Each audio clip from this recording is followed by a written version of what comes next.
नमस्कार, one India Hindi में आपका स्वागत है। मैं हूं शिखा थोड़िया। तालिबान लड़ाके अफगानिस्तान में तेजी से आगे बढ़ते जा रहे हैं। उन्होंने देश के दूसरे और तीसरे सबसे बड़े शहर हेरात और कंधार पर भी कब्जा कर लिया है। कहा जा रहा है कि विद्रोही गुट का देश के 60% क्षेत्र पर नियंत्रण हो चुका है। ऐसे में इस बात की चिंता बढ़ती जा रही कि काबुल भी जल्द तालिबान के हाथों में आ सकता है। इस बीच संयुक्त राष्ट्र यानी कि यूएन के महासचिव एंटोनियो गुटरेस ने अफगानिस्तान की मौजूदा स्थिति को लेकर चिंता जाहिर की है। उन्होंने इस बात पर चिंता जताते हुए कहा कि अफगानिस्तान में हालात नियंत्रण से बाहर हो रहे हैं और तालिबान को फौरन हमले रोकने होंगे। उन्होंने कहा कि बलपूर्वक सत्ता पर काबिज होने से सिर्फ खोया जा सकता है, इससे कुछ हासिल होने वाला नहीं है, क्योंकि इससे अफगानिस्तान लंबे समय के लिए सिविल वॉर की चपेट में आ जाएगा और युद्धग्रस्त देश दुनिया में अलग थलग पड़ जाएगा। गुटरेस ने कहा कि अफगानिस्तान अभी तक अराजकता और हताशा की चपेट में रहा है। ये लंबे समय से पीड़ित लोगों के लिए एक अविश्वसनीय त्रासदी है। गंभीर स्थिति पर चिंता जताते हुए उन्होंने कहा कि अफगानिस्तान कंट्रोल से बाहर हो रहा है। अफगानिस्तान में विभिन्न प्रांतीय राजधानियों पर तेजी से कब्जा जमा रहे तालिबान से यूएन चीफ ने कहा कि उसे जल्द हमला रोकना चाहिए और अपने देश की जनता के हित में बातचीत का रास्ता अपनाना चाहिए।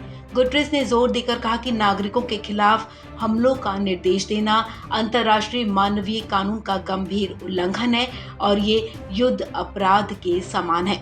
अपराधियों को जवाबदेही ठहराया जाना चाहिए। संयुक्त राष्ट्र प्रमुख गुटरेस ने कहा कि वो शुरुआती संकेतों से भी काफी परेशान है कि तालिबान अपने नियंत्रण वाले क्षेत्रों में विशेष रूप से महिलाओं और पत्रकारों को निशाना बनाकर मानवाधिकारों पर गंभीर बंदिश लगा रहा है। उन्होंने कहा कि अफगान लड़कियों और महिलाओं को कड़ी मेहनत से मिले अधिकारों को उनसे छीने जाने की रिपोर्ट देखना भयावह और हृदय विदारक है। वहीं आपको बता दें कि तालिबान ने पाकिस्तान की सीमा से लगने वाले पक्तिका प्रांत की राजधानी पर भी कब्जा कर लिया है। इस बीच कयास लगाए जा रहे थे कि राष्ट्रपति अशरफ गनी अपने पद से इस्तीफा दे सकते हैं। हालांकि सूत्रों ने इन अटकलों को खारिज कर दिया था और दावा किया था कि गनी ऐसा नहीं करेंगे। अफगानिस्तान में तालिबान के कहर के बीच राष्ट्रपति अशरफ गनी ने शनिवार को देश को संबोधित किया।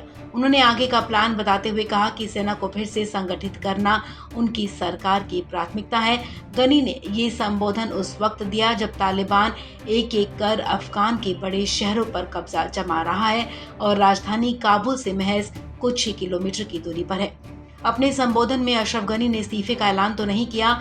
उन्होंने देश को संबोधित करते हुए कहा कि एक राष्ट्रपति के रूप में मेरा ध्यान लोगों की अस्थिरता, हिंसा और विस्थापन को रोकने पर है। उन्होंने कहा कि मौजूदा समय में सुरक्षा और रक्षा बलों को दोबारा संगठित करना हमारी सर्वोच्च प्राथमिकता है।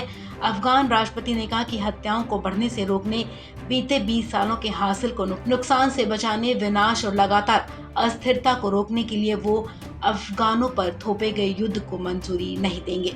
अशरफ गनी ने कहा कि वो मौजूदा स्थिति को लेकर स्थानीय नेताओं और अंतर्राष्ट्रीय भागीदारों से परामर्श कर रहे हैं। इस खबर में फिलहाल इतना ही। तमाम अपडेट्स के लिए आप बने रहिए वन इंडिया हिंदी के साथ।